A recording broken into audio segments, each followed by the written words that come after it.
아버지 하나님, 감사합니다. 하나님의 은혜가 풍성히 흘러넘치기를 원합니다. 하나님, 나를 부르셨습니다.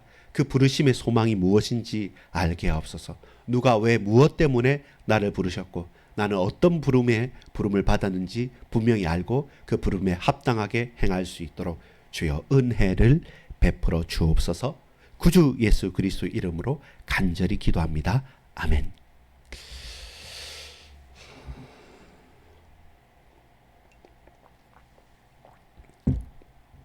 여러분 반갑습니다. 오늘은 2025년 9월 4일입니다. 목요일입니다. 제목입니다. 어떻게 부르셨나요? 누가 누구를요? 하나님께서 저와 여러분을 과연 어떻게 부르셨습니까? 이 부르심에는 하나님의 뜻이 있습니다. 이 부르심에는 실수가 없으십니다. 하나님의 뜻이 있는 부르심에는 결탄코 실수가 없으십니다. 우리는 우연히 어쩌다가 그냥 이러저러 하다 보니까 아무 생각 없이 휩쓸려서 이때까지 왔다고 생각할 수 있습니다. 그렇게 핑계대는 것이 편할 수도 있습니다. 그러나 여러분, 저와 여러분이 반드시 알아야 될 것은 무엇입니까? 하나님의 부르심에는 결탄코 실수가 없으시다. 서론입니다. 하나님의 부르심에는 결코 실수가 없으십니다. 그렇다면 하나님은 필연적인 이유 가운데 저와 여러분을 부르셨다는 것입니다. 어떻게 부르셨습니까? 오늘 두 가지를 볼 것입니다. 하나는 거룩함으로 부르셨고 또 하나는 사랑함으로 부르셨습니다. 왜 그렇습니까? 저와 여러분이 이 세상에서 거룩하게 구별된 사람이기 때문에 저와 여러분이 주의 사랑을 받았고 우리가 그 사랑에 힘입어서 감격하여서 이 사랑이 흘러가는 현장마다 형제 사랑하는 것이 든든하게 나타났기 때문에 그러므로 어떠한 환난과 문제와 사건 가운데서도 넉넉히 승리할 수 있게 되어졌기 때문에 그렇습니다. 다시 한번 질문합니다. 여러분은 저는 오늘 내가 있는 그 현장에 어떤 사람으로 무엇으로 왜 부름을 받았습니까? 하루하루 알바를 해야 됩니까? 하루하루 쿠팡 알바를 하거나 일용직으로 전전하고 있습니까? 마지못해서 어찌할 수 없어서 사는 것 같습니까? 착각입니다. 오해입니다. 그것은 만구 내 생각입니다. 그냥 자격지심에 내 상처에 찌들어서 생각하는 내 생각이지 하나님은 저와 여러분을 결코 그렇게 부르시지 않으셨습니다. 하나님은 왕이십니다. 통치하십니다. 다스리십니다. 누가 뭐라고 해도 저와 여러분의 인생을 다스리고 계십니다. 나는 실수인 것 같고 나는 타락한 것 같고 나는 아무 소망이 없는 것 같지만 그런 나를 하나님께서 구원하셨습니다. 예수의 피값으로 십자가로 저와 여러분을 사셨습니다. 그래서 세상의 어떤 것과 비교할 수 없는 존귀한 자로 사랑하는 자로 저와 여러분을 부르셨다고 약속하십니다. 그것이 복음입니다. 그래서 나는 아니라고 생각하지만 하나님은 네가 아니라고 하는 그 생각이 틀렸다. 그렇지 않다. 나는 너를 위해 죽었고 너를 위해 살았고 지금도 너와 함께 있단다 라는 하나님의 음성을 들으시는 날 되기를 소망합니다. 지금 혹시 가장 힘겹습니까? 가장 어렵습니까?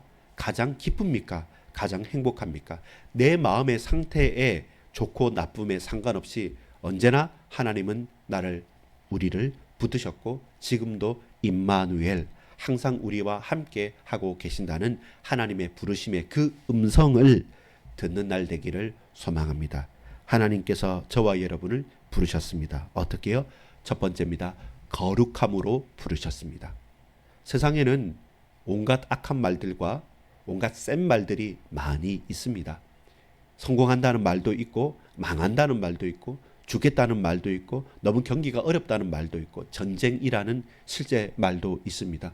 전쟁이 계속되고 있고 테러도 일어나고 있고 여러 불합리한 사건들 때문에 이 가슴에 응어리가 차서 분노가 일어나서 막 데모도 하기도 하고요. 1인 시위도 하기도 하고요. 감옥에서 아우성치기도 하고 이게 맞다 틀리다 막 갈등하면 싸우기도 합니다. 그렇게 첨예하게 대립되어 있는 것이 이 세상입니다.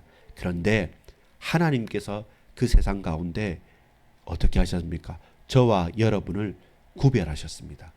왜냐하면 하나님께서 거룩하신 하나님이시기 때문에 너도 나와 같이 너희도 거룩하라. 너는 구별된 하나님의 나라다라고 말씀합니다. 출애굽기 19장 6절 말씀과 베드로전서 2장 9절 말씀처럼 내가 거룩하니 너희도 거룩하다. 나는 너희를 거룩하게 구별된 백성으로 부르셨다고 말씀합니다. 왜 거룩함으로 구별하셔야 합니까? 오늘 본문에 보면 하나님을 기쁘시게 하기 위해서 그렇습니다. 자, 1절 보겠습니다. 그러므로 형제들아 우리가 끝으로 주 예수 안에서 너희에게 구하고 권면하노니 너희가 마땅히 어떻게 행하며 하나님을 기쁘시게 할 수 있는지를 우리에게 배웠으니 곧 너희가 행하는 바라 더욱 많이 힘쓰라. 그러면서 그 힘쓰는 내용의 핵심이 뭐입니까? 3절에 하나님의 뜻은 이것이니 너희의 거룩함이라 라고 말씀합니다. 하나님의 뜻을 구하십시오. 무엇입니까? 너희가 거룩하여지는 것입니다. 하나님이 거룩하시기 때문에 우리가 하나님을 닮아가고 하나님과 함께 있으면 저와 여러분도 거룩해지는 것이죠. 이 세상에 푹 빠져서 이 세상이 원하는 대로 흘러가는 대로 이리저리 흘러가는 것으로 그냥 끝나는 인생이 아닌 것입니다. 하나님의 뜻을 구하십시오. 하나님이 기뻐하시는 것에 우리의 마음을 들이십시오. 그것은 하나님의 거룩함, 우리의 거룩함입니다. 왜 이 거룩함이 필요합니까? 음란을 버려야 되기 때문에 그렇습니다.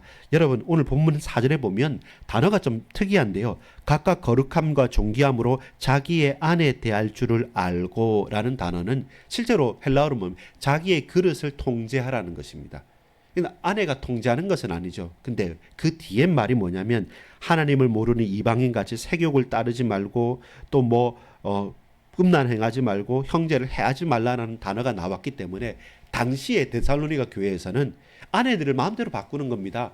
그냥 기분 나쁘다고 내 마음에 듣지 않다고 혹은 또 호색함처럼 더 예쁜 사람이 나타났다고 해서 그냥 버려버리는 그렇게 살아가는 문화가 일반적이었습니다. 그런데 하나님과 하나님의 거룩한 신부로서의 교회를 이루는 우리들은 그렇게 살 수가 없죠. 어떻게 내 마음대로 살면서 하나님은 섬긴다고 할 수 있겠습니까? 그래서 너희의 거룩함은 너희의 그릇을 통제하는 것입니다. 쉽게 말해서 이것은 아내를 종기에 대하는 것과 동시에 내 몸을, 내 육체를 통제해 가는 겁니다.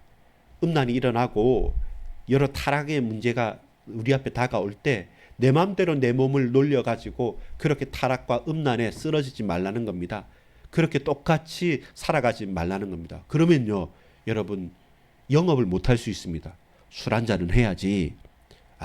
다 이렇게 하는 거야. 1차, 2차, 3차 가야지. 영업은 이렇게 하는 거야. 세상의 일은 이렇게 하는 거야. 왜 다들 그렇게 하는데 왜 당신만 그래? 라고 하는 사람들의 쑥덕거림과 왕따와 속삭임 속에서 저와 여러분이 그래도 그것은 아니다라고 여러분이 분명히 선포하고 기준을 가지고 그래도 나는 이렇게 하지 않겠습니다. 혹 내가 돈을 못 벌고 승진을 못하는 한이 있더라도 나는 거룩하게 살겠습니다 라고 하면 야 착하다 거룩하다 말합니까? 아닙니다.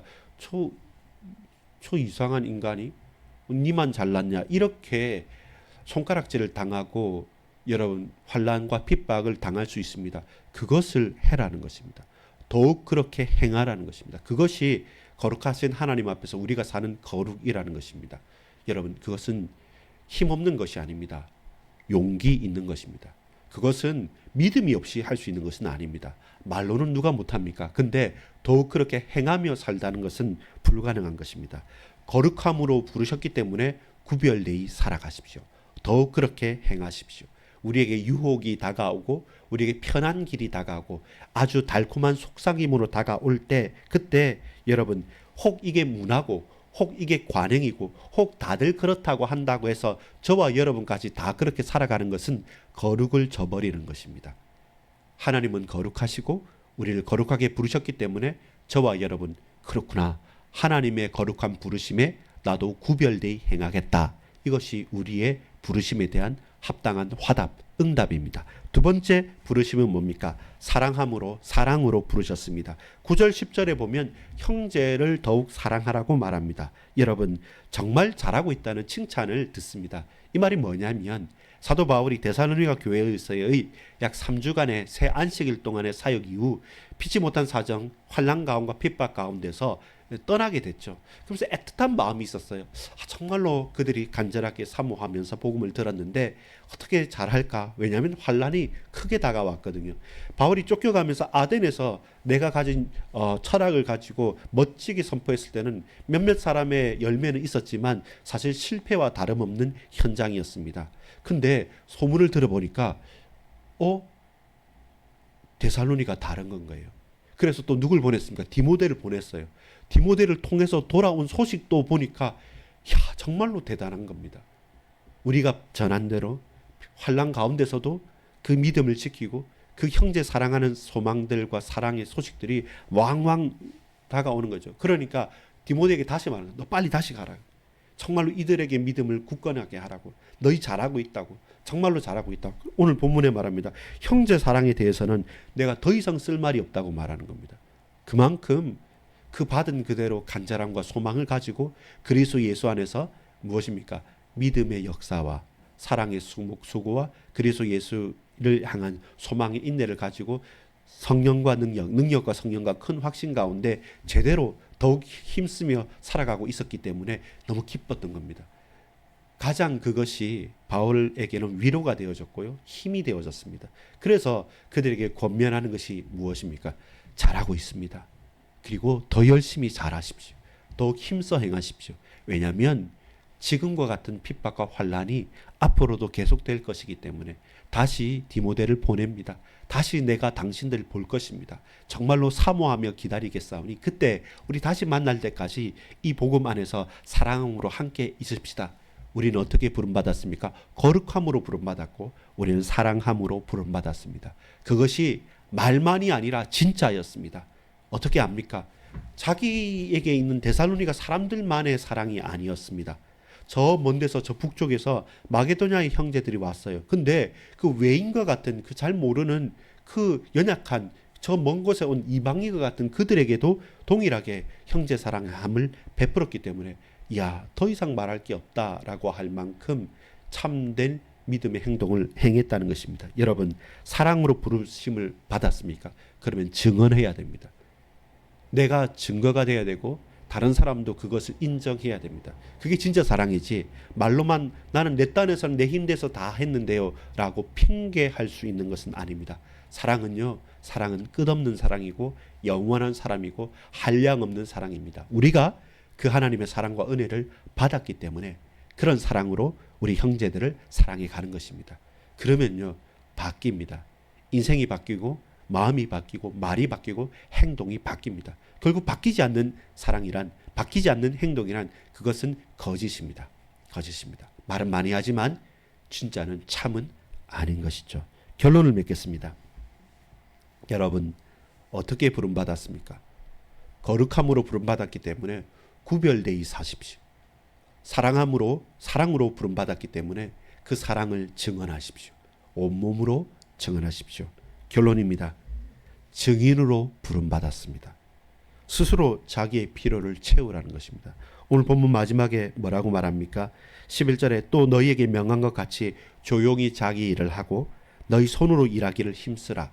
반대로 시끄럽게 자기 일을 하지 않고 다른 사람에게 기생하면서 사는 게으른 자들이 많다는 것이죠. 그것을 아니다라고 말합니다.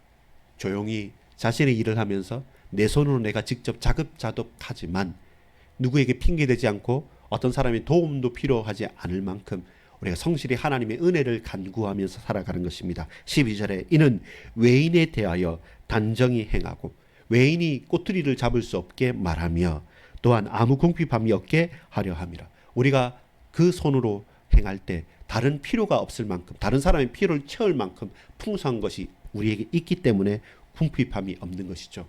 여러분 그 사람이 누구입니까? 증인입니다. 우린 그런 증인으로 부름받았습니다. 누가 도와주지 않아도 예수 이름 붙잡고 조용히 자신의 일을 하면서 모든 필요를 채울 수 있을 만큼 내 삶에서 다른 사람을 살릴 수 있을 만큼 하나님 내게 은혜를 그 손에 역사를 더하여 주시는 것입니다. 그런 부름이 어떤 부름입니까? 증인으로의 부름입니다. 저와 여러분은 어떤 부름을 받은 사람입니까? 우리는 사랑받은 사람이요 우리는 거룩한 자요 저와 여러분 그리스도 예수의 증인입니다. 그 증거를 가지고 오늘 달려가십시오. 지금 여러분 어느 현장에 있습니까? 그 현장에 달려가십시오. 기도하겠습니다. 하나님 감사합니다. 나를 증인으로 부르셨고 증인으로 살아갈 수 있도록 사랑하셨고 거룩히 인도하셨음을 믿습니다. 오늘 우리에게 주어진 영혼들 정말로 내 몸을 통제하고 거룩함으로 구별되이 끝까지 모든 사람을 향해 사랑을 베풀며 그 속에서 하나님의 크고도 놀라운 사랑을 체험하며 그 사랑에 힘입어서 담대히 증인으로 살아갈 수 있도록 역사해 주옵소서.